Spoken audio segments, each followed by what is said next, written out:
Unfortunately, you haven't caught me, but because I am the one who decided to record the video. But I've caught myself in the act of working on something. And what have I been doing? Well, maybe I could have done this on camera, but maybe I forgot.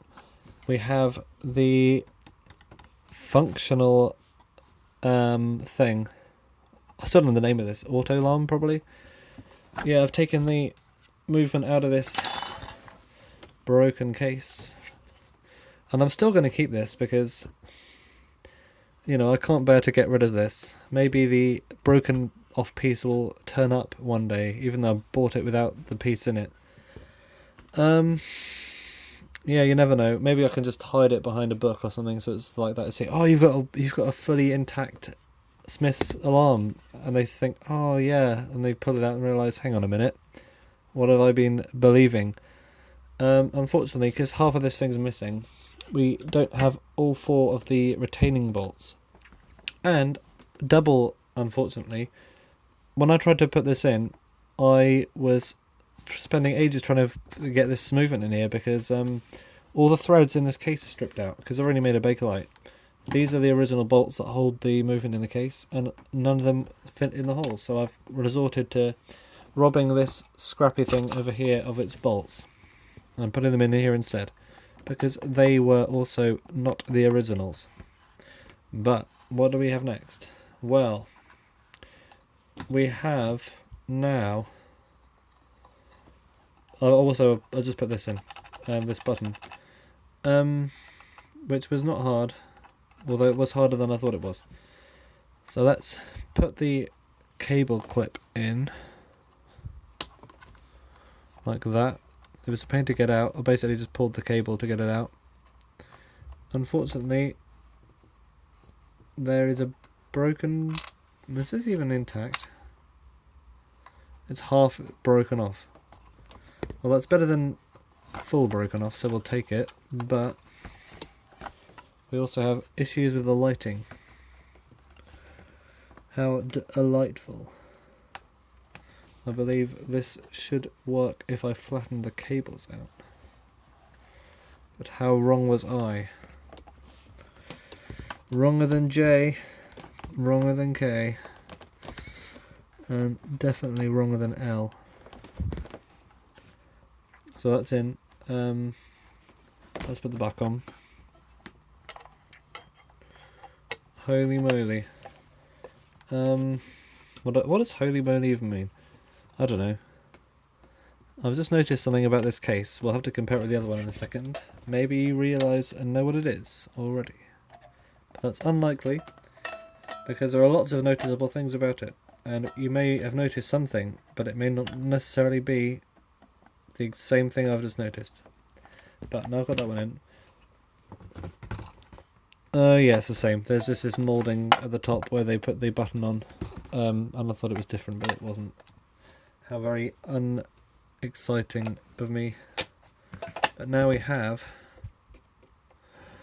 Don't say the case screws of this are stripped as well.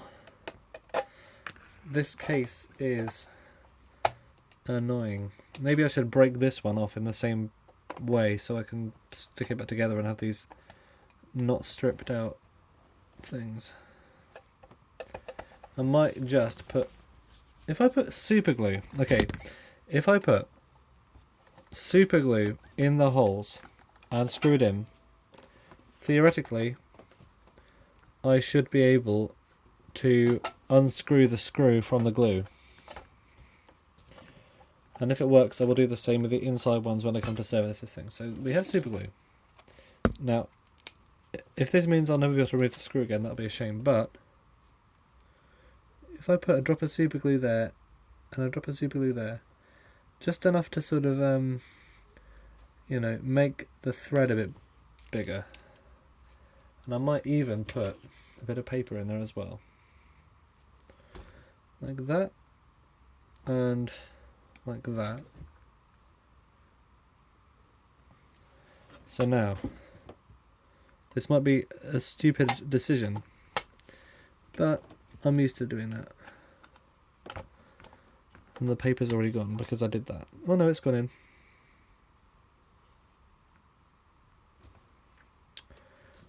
Smells a bit like super glue. I wonder why. Just thinking, will this reform the threads by having a layer of extra thickness within? We'll have to see. But the top one screws in okay. What more could you ask for? Well, a lot. You could ask for all three of them to be fine. But, oh, look at that. Unfortunately, that is not the case.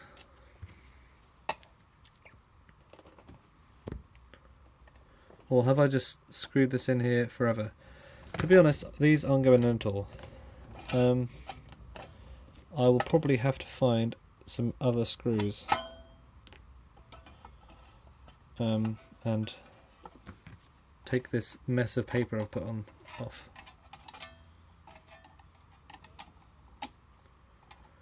Well, at least we know what not to do. Okay. I'm going to try and find some other screws. Well, I found a few bolts that might fit. I haven't tested them yet. And already they look way too big. For example, this one.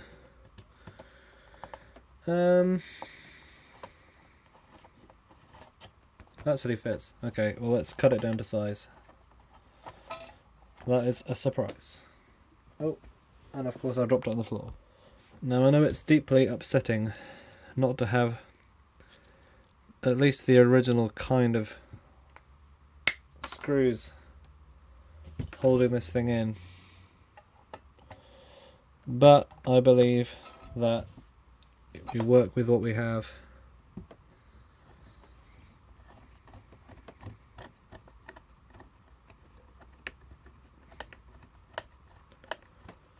okay, I made this a bit too long.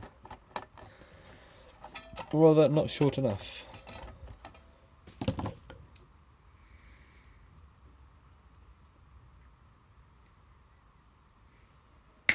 Okay.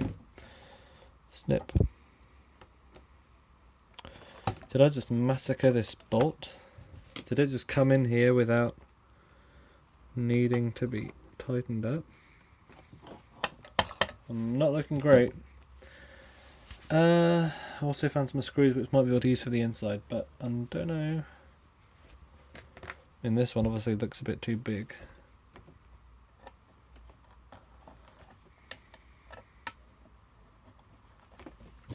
But with the stripped threads, you work with everything. Oh, look at that! That actually fits. That massive thing there.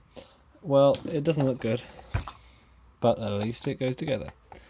And because the dial's a bit out of shape, the glass is a bit rattly, but we have a working thing. Now let's plug it in. Now the alarm won't really work because the armature, as I said before, if you were listening, oh my god, is a bit bent. Well, not bent. It's stiff. But anyway, it's the time is selling 12 noon. So if we set the alarm to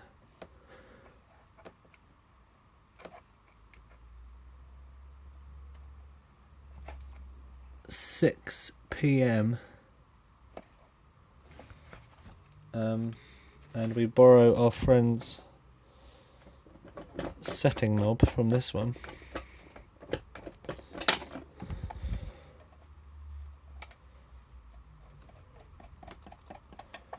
Wow, look at that. Now I'm going to plug it in and see if the alarm goes off at 6. Alright, fingers crossed I don't explode.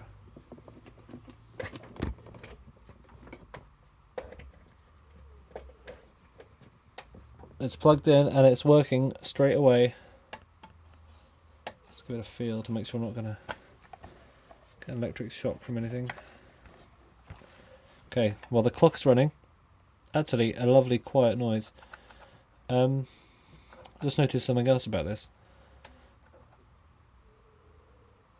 I heard something click at 4.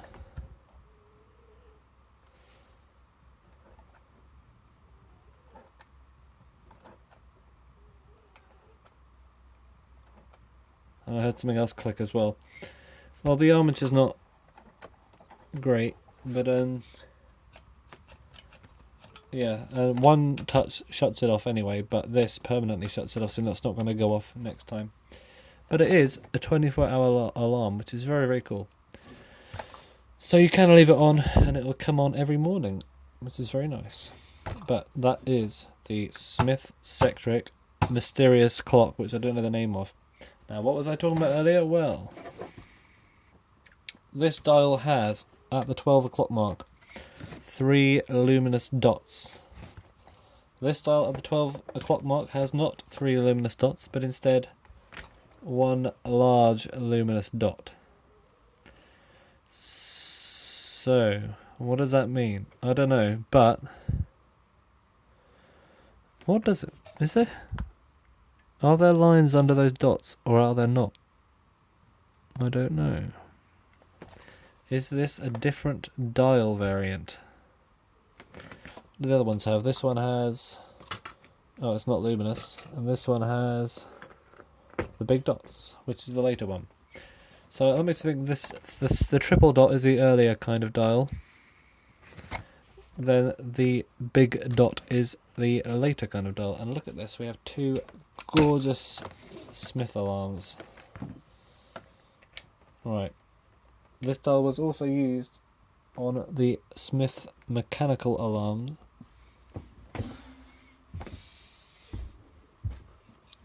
Look at that. That is a Smith mechanical alarm. And actually, this is not a good example because the dial is the wrong colour. Here we go. This is... It's called a spot luminous dial. This is a Smith's alarm from 1949. Gorgeous alarm clocks these are. And probably contemporary to the other one. As you can see, it's now started to tick. But the dial is a similar design. We have the aluminium dial with a brushed finish. Slightly different on the electric. The electric also has the dial itself is a different shape. It has a rim on it. This one's just a flat piece of metal in the mechanical. Ooh, did I bonk? Look at that. Wow. Can't do that with one of them. Vodafone, we're giving away a free holiday every week on very, very cool. Sorry, that thing just popped up on my phone.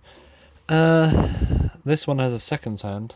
Bright red seconds hand, which red is the colour of anger. They should have made it yellow, the colour of joy for the morning, but they didn't, so, you know, oh well. Plus, red stands out, so you can really tell what second it is from a distance. But we have, let's look at this one. The spot luminous, with the big blobs of luminous paint, which very likely has a radium in it. Luckily I haven't died yet. Just don't ingest it, otherwise you may have found trouble in future years, I'm not sure. Button on the top of the alarm, that's the same. The numbers are the same, I believe the same font, if it is indeed a font and not just a one-off hand-drawn design. Does that still count as a font? I'm not sure. Maybe not. This one says Smith Alarm, because it is a Smith alarm. This one says Smith Sectric, although it could well say Smith Alarm because it is indeed an alarm clock, but it is an electric alarm clock. My phone is buzzing, but I'm still recording. Wow. There is a very slight sort of textured pattern on there, you can't see it, but on the printed chapter ring, if you can call it that, the donut, there's a slight texture. What else? Oh yeah, this is made in England on it, because it's probably made in England, and this one says made in Great Britain, because I think it was made in Scotland. Wow. So that's that. Anyway, thanks for watching this video. This clock, we know, is in a nice case. A gorgeous example of design.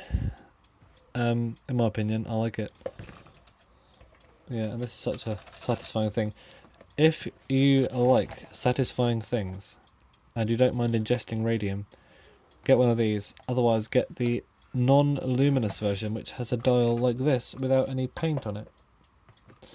In fact, that dial and mechanism came from this case originally. That white one was empty. But I had a back, and I did not have a back for this case, so that's why I did what I did. So thank you for watching, and be sure to watch the next video when it comes out, which will be sooner than you know.